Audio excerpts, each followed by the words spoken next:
के विशेष अवसर पर संविधान दिवस की बहुत बहुत हार्दिक मंगल कामनाएं। संविधान दिवस खास तौर पे हमारे लिए बहुत महत्व रखता है, इसलिए ये जो विशेष अवसर है और पूरे देश में जिस तरीके से चीज़ों को अब हम संविधान के दायरे में या संविधान के नज़रिए से देखने का प्रयास कर रहे हैं, हमारे जो आयोजक हैं यहाँ के, खासतौर पर सिद्धांत इंटर कॉलेज की जो पूरी टीम है, उनका मैं बहुत बहुत इस्तकबाल करता हूँ, उनको बहुत बहुत धन्यवाद देता हूँ। मेरे सामने आसीन मेरे बहुत से अग्रज जो समाज में अपना बहुत बहुमूल्य योगदान दे रहे हैं, हमारे स्कूल के बच्चे, यहाँ के सभी शिक्षक, सभी सामाजिक कार्यकर्ता, मीडिया बंधु एवं माननीय हितैषी साहब जिनको आज हम बहुत मिस कर रहे हैं, उनका भी अभिवादन करते हुए, उनको विनम्र पुष्पांजलि अर्पित करते हुए इस आज के विषय पर, आज के अपने संबोधन में मैं दो बातों को रखना चाहूँगा और बहुत संक्षिप्त में आज अपनी बात में रखना चाहूँगा कि साथियों, ये बड़ी खुशी की बात है, बहुत अच्छे माहौल में हम लोग आज इस सेलिब्रेशन को कर रहे हैं कि पूरे देश के अंदर संविधान को एक महत्वपूर्ण दस्तावेज के रूप में, भारत के ब्लूप्रिंट के रूप में स्वीकार किया जा रहा है। और आज आपको जान के खुशी होगी कि भारत का शायद ही कोई ऐसा स्कूल होगा, कोई ऐसा कॉलेज होगा, कोई ऐसा विश्वविद्यालय होगा जहां पे संविधान की महत्ता को लेके कार्यक्रम आयोजित ना किए जा रहे हों। ये सरकार ने भी अपनी तरफ से करने का प्रयास किया है और बहुजन समाज के लोग तो पिछले 15-20 साल से खास तौर पे संविधान दिवस की और संविधान की महत्ता को उजागर करने के लिए समय समय पे कार्यक्रम करते ही रहे हैं। राजनीति विज्ञान में एक सिद्धांत है कि पहले समाज के अंदर जागृति शुरू होती है, समाज पहले अपना क्लेम करता है किसी चीज के लिए, किसी चीज की अपनी डिमांड रखता है और धीरे धीरे फिर समाज की उस डिमांड को सरकार के कुछ लोग मानना शुरू करते हैं और अंततः सरकार को उसको स्वीकार करना पड़ता है, तब जाके कोई डिमांड या कोई मांग जो है वो अधिकार के रूप में होती है। आज खुशी की बात है कि भारत सरकार ने, राज्य सरकारों ने नहीं बल्कि भारत सरकार ने संविधान दिवस को सेलिब्रेट करने का निर्णय लिया है। ये मुझे लगता है कि हमारे बहुजन समाज की ताकत का अंदाजा आप इस चीज से लगा सकते हैं, क्योंकि जिस तरीके से आंदोलन हमारा आगे बढ़ते जा रहा है, जिस तरीके से हमारे आंदोलन में ताकत आती जा रही है, उस तरीके से जो संविधान के विरोधी लोग भी रहे हैं या संविधान को ना मानने वाले लोग भी रहे हैं, उनको भले ही मजबूरी वश, लेकिन आज आपकी बात को स्वीकार करना पड़ रहा है, संविधान की बात को स्वीकार करना पड़ रहा है। बाबा साहब ने इस बात को एक जरूर हम लोगों के सामने कहा कि संविधान अपने आप में साथियों कोई बहुत बड़ी चीज नहीं होती है। बाबा साहब इस बात को कहते हैं कि संविधान अपने आप में कोई बहुत महान चीज नहीं है, कोई बहुत बड़ी बात नहीं है। असली बात यह है कि संविधान को लागू करने वाले लोग कैसे हैं। अगर संविधान को लागू करने वाले लोग अच्छे हैं तो फिर अच्छी चीजें होगी, लेकिन अगर संविधान को लागू करने वाले लोग, बाबा साहब दुष्ट शब्द का इस्तेमाल करते हैं, अगर संविधान को लागू करने वाले लोग अच्छे नहीं हैं तो फिर अच्छा संविधान भी कोई बेहतर परिणाम नहीं दे सकता है। तो ये संविधान को लागू करने वाले लोग अच्छे या बुरे कैसे होते हैं, ये डिसाइड किया जाता है समाज की ताकत से। वो समाज जिसको संविधान से फायदा है, अगर वो समाज ताकतवर है तो फिर संविधान को लागू करने वाले लोग भी समाज का कहना मानते हैं। जो लोग संविधान को स्वीकार नहीं कर रहे थे, जो लोग इस संविधान को विदेशी संविधान बताने का प्रयास कर रहे थे, जो लोग कह रहे थे कि इसलिए भारतीय नहीं, खासतौर पे जो हिंदू संस्कृति है या भारतीय संस्कृति है उसको संविधान में समावेश नहीं किया गया है, अब उन सब लोगों की आज मजबूरी बनी है कि वो इस संविधान की महत्ता को स्वीकार करें। हम लोग तो इस बात को कर ही रहे थे, मान ही रहे थे। आप जानते होंगे कि मान्यवर काशीराम साहब इस बात को कहते थे।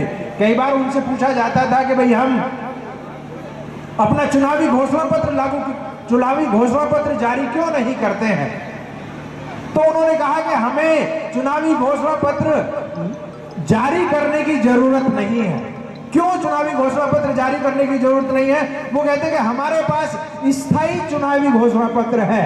ये चुनावी घोषणा पत्र है हमारा भारत का संविधान। अगर भारत का संविधान लागू होता है तो फिर हमारी जो समस्याएं हैं, इस देश के आम व्यक्ति की जो समस्याएं हैं, उनको आसानी से दूर किया जा सकता है। साथियों, संविधान बहुत महत्वपूर्ण चीज होती है, क्योंकि यहाँ पे हमारे कुछ बच्चे भी बैठे हुए हैं, हालांकि छोटे बच्चे हैं, लेकिन फिर भी मैं उनके और अपने कार्यकर्ताओं के लिए, सामाजिक कार्यकर्ताओं के लिए ये बताना चाहूंगा कि संविधान वास्तव में होता क्या है। संविधान के संदर्भ में सबसे पहला अध्ययन राजनीति विज्ञान के क्षेत्र में अरस्तु का होता है। अरस्तु 2500 साल पहले एक बड़े राजनीतिक विज्ञानी हुए, जिनको फादर ऑफ पॉलिटिकल साइंस भी कहा जाता है। उन्होंने दुनिया भर के 158 संविधानों का अध्ययन किया, 158 कॉन्स्टिट्यूशंस का उन्होंने अध्ययन किया, और उसके बाद उन्होंने कहा कि संविधान का मतलब होता है उस देश की सामाजिक, राजनीतिक, आर्थिक व्यवस्थाएं, संस्थाएं, संरचनाएं क्या है, उन सबको मिला के संविधान कहते हैं। सिर्फ एक राजनीतिक दस्तावेज ही संविधान नहीं होता है। कहने का मतलब यह है कि अगर जो हमने जो 26 नवंबर 1949 को जो एक दस्तावेज स्वीकार किया, सिर्फ संविधान वही चीज नहीं है, बल्कि संविधान उससे कहीं ज्यादा गहरी चीज है। बाबा साहब जिस बात को कहते हैं कि यहाँ की गैर लोकतांत्रिक सतही सामाजिक व्यवस्था की वजह से संविधान को लागू करना थोड़ा सा टेढ़ी खीर है, थोड़ा सा मुश्किल चीज है। उसी बात को अरिस्टोटल जैसे व्यक्ति कहते हैं कि जब तक सामाजिक परिवर्तन नहीं होगा, बाबा साहब भी इस बात को बाद में कह रहे हैं कि जब तक सामाजिक परिवर्तन नहीं होता है, जब तक आर्थिक परिवर्तन नहीं होता है, वो कहते हैं जब तक सांस्कृतिक परिवर्तन नहीं होता है, तब तक कोई संविधान लागू नहीं हो सकता। किसी भी संविधान को लागू करने के लिए जरूरी है कि corresponding socio economic cultural institutions develop होने चाहिए। अगर यहाँ पे जाति व्यवस्था बनी हुई है, अगर जाति का वर्चस्व बना हुआ है, तो लोकतांत्रिक संविधान बनाने का कोई खास फायदा नहीं हो सकता है। बाबा साहब का यही अप्रीहेंशन था।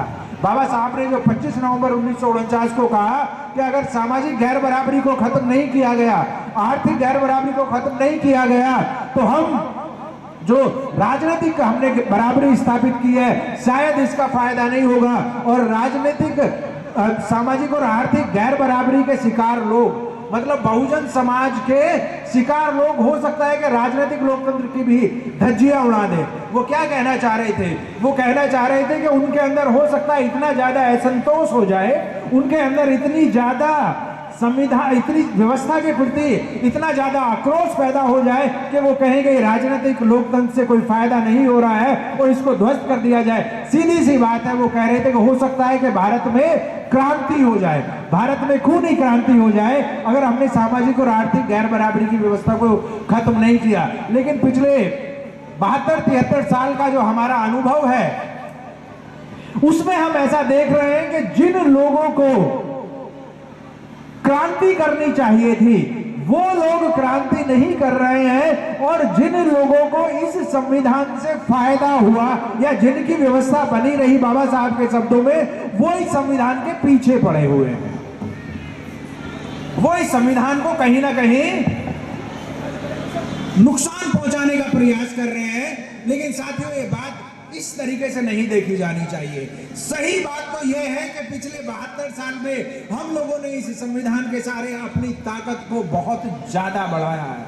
हमारी अपनी जो हिम्मत है, हमारी अपनी जो संगठन है, हमारी अपनी जो और बाकी के जितने भी संसाधन हैं, उनको काफी मजबूती के साथ बढ़ाया है।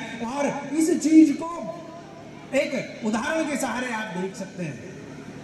साथियों, जब ये संविधान लागू हुआ था, हिंदू कोड बिल जिस समय पे बाबा साहब ने 1951 में संसद में रखने का प्रयास किया, उस समय पे पूरे देश में बाबा साहब के खिलाफ बहुत ज्यादा आक्रोश पैदा हो गया था और उनके खिलाफ कहीं काले झंडे दिखाए जा रहे थे, कहीं उनको राष्ट्र विरोधी बताया जा रहा था, कहीं समाज विरोधी बताया जा रहा था। 1932 से ही ये बात चल रही थी।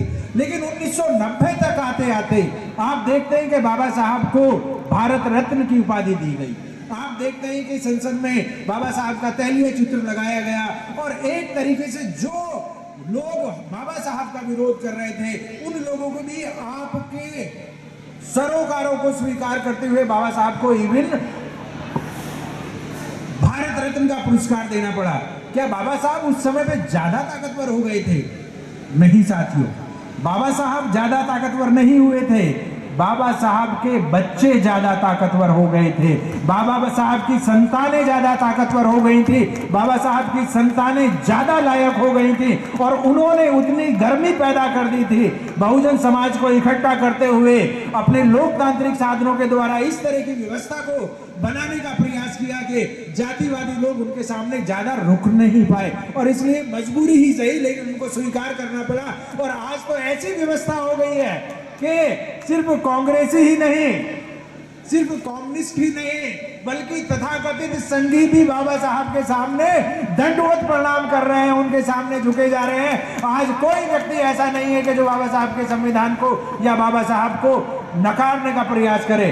हम उनकी मंशा पे नहीं जाते साथियों, हमें उनकी मंशा से कुछ लेना देना नहीं है। कई बार इस तरह का सवाल सामने रखा जाता है कि वो लोग संविधान को समाप्त करने का प्रयास कर रहे हैं, वो लोग संविधान की धज्जियां उड़ा रहे हैं। साथियों, संविधान की धज्जियां नहीं, वो अपने धर्म और अपने कर्म को निभा रहे हैं।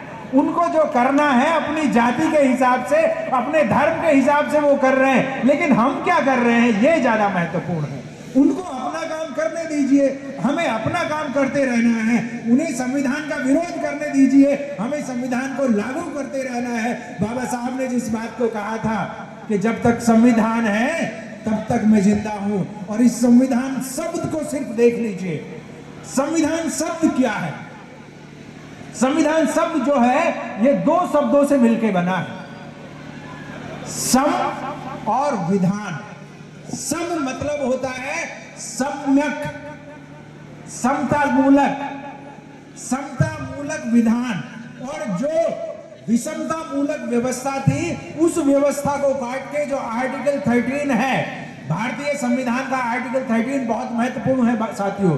उसके अंदर ये बात लिखी हुई है कि अभी तक की जितने भी परंपराएं हैं, जितने भी रीति रिवाज हैं, जितने भी तथाकथित कल्चर है, मानवीय व्यवस्था के खिलाफ है, इस संविधान के खिलाफ है, तो वो नल एंड वॉइड है। बाबा साहब ने सिर्फ एक आर्टिकल 13 के द्वारा एक लाइन लिख के पूरी की पुरानी व्यवस्था को ध्वस्त कर दिया। इसलिए कहा जाता है कि उन्होंने विषमता मूलक व्यवस्था को ध्वस्त करके संविधान की व्यवस्था की, संविधान की व्यवस्था की, और लगभग हर उस व्यवस्था को जो आपके पैरों की बेड़ी बनी हुई थी उसको काट दिया। बाबा साहब ने अपने 26 नवंबर के वक्तव्य में ही ये बात कही है कि अब हमें दूसरे लोगों को ब्लेम नहीं करना है। अब हम ये नहीं कह सकते कि भाई वो हमें ये काम नहीं करने देना, वो हमें ये काम नहीं करने दे रहा है, वो हमारा अत्याचार कर रहा है। अब हमें ये बहाने नहीं बनाने। अब आपके पास ताकत है, अब आपके पास ताकत है। किस चीज की ताकत है? अब आप शिक्षित हो सकते हैं, अब आप संपत्ति एक्वायर कर सकते हैं, और बाबा साहब ने जो सबसे महत्वपूर्ण बात कही कि अब आपके पास वोट की ताकत है। और उसी वक्तव्यों में कहते हैं कि वोट की ताकत जो है सिर्फ किसी को चुनने के लिए नहीं है। वोट की ताकत ये नहीं है कि आप दूसरे को वोट डालें, बल्कि वोट की ताकत का मतलब यह है कि खुद भी आप MP, MLA, मंत्री, चीफ मिनिस्टर और प्राइम मिनिस्टर बने। अगर आप उस तरह की ताकत एक्वायर कर लेते हैं तो फिर आप अपनी सारी समस्याओं का समाधान कर सकते हैं। संविधान ने हमें हमें अधिकार दे दिया है कि अब हम अपनी ताकत का एहसास करें। और बाबा साहब ने जिस बात को कहा था, उस अंतिम बात को कहते हुए मैं अपनी बात को समाप्त करूंगा कि हो सकता है उन्होंने कहा कि आज उनको ये पता ना हो कि भाई क्या मिल गया है, बहुजन समाज को क्या मिला है, इस देश के आम व्यक्ति को क्या मिला है, लेकिन जिस दिन उनको इस चीज का एहसास हो जाएगा, जिस दिन वो इस हथियार को चलाना सीख लेंगे, उस दिन सड़कों पे रहने वाले लोग महलों में नजर आएंगे और महलों पे रहने वाले लोग सड़कों पे नजर आएंगे। साथियों, बहुजन समाज को दोबारा से अपनी उस ताकत को पहचानना है। आप जो है, ये सही है कि हमें संस्थाओं का निर्माण करना है, शिक्षण संस्थाओं का निर्माण करना है, हमें धार्मिक संस्थाओं का निर्माण करना है, अपनी आर्थिक समृद्धि को भी बढ़ाना है। ये बिल्कुल सही बात है और हमें हर व्यक्ति को इस काम को करना चाहिए। लेकिन इसके साथ साथ हमें इस बात को भी नहीं भूलना चाहिए कि भारत में अगर व्यवस्था परिवर्तन करनी है, भारत में अगर प्रबुद्ध भारत का निर्माण करना है, तो इस देश के शासन प्रशासन को आपको अपने हाथों में लेना होगा। इस देश की गवर्निंग कम्युनिटी आपको बनना होगा। यही बाबा साहब के संविधान निर्माण की मंशा थी। इसी के द्वारा जो है बाबा साहब भारत में सामाजिक परिवर्तन की बात करते थे और हमारे सभी महापुरुषों का ये मंतव्य रहा है, सभी महापुरुषों का ये संदेश रहा है कि आपको किसी के पीछे नहीं चलना है। संविधान ये ब्लूप्रिंट है हमारा, संविधान ने हमें वो ताकत दे दी है। क्योंकि कहा जाता है कि कई बार ये सवाल आता है कि भारत में किसकी संप्रभुता है, भारत में संप्रभु संसद है या भारत में संप्रभु न्यायपालिका है, कौन सर्वोच्च है? भारत में सर्वोच्चता ना तो न्यायपालिका की है, ना ही सर्वोच्चता संसद की है। भारत में सर्वोच्चता संविधान की है। संविधान की सर्वोच्चता का पहला शब्द ही है, संविधान की सर्वोच्चता का मतलब है we the people of India. भारत के लोगों की संप्रभुता है यहाँ पे, इसलिए आपके पास ये अधिकार है कि आप व्यवस्था परिवर्तन करें, उसका नेतृत्व करें। बाकी सब लोगों को हमने देख लिया है। संविधान बहुत महत्वपूर्ण है, लेकिन उससे भी महत्वपूर्ण है संविधान को लागू करने का हमारा संकल्प। अगर ये संकल्प हम ले लेते हैं तो फिर हमें किसी के सामने हाथ फैलाने की जरूरत नहीं पड़ेगी। इन्हीं शब्दों के साथ मैं अपनी बात को समाप्त करूंगा। जय भीम, नमो बुद्धाय, जय संविधान। अब मैं अनुरोध करूंगा आदरणीय अध्यक्ष जी से कि सम्मानित हमारे राजकुमार प्रोफेसर दिल्ली यूनिवर्सिटी जी का स्वागत करें।